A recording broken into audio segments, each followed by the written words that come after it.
Hey guys, welcome to my channel. In this video, I'm going to show you how you can enter recovery mode in iPhone 14 Pro Max.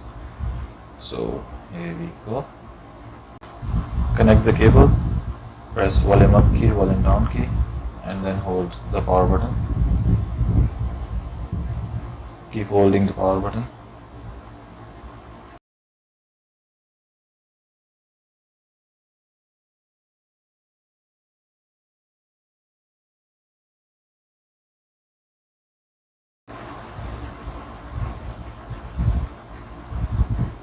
And that's it guys. That's how you can enter the recovery mode on iPhone 14 Pro Max. So that's all in this video. Make sure to sub the channel and leave a thumbs up.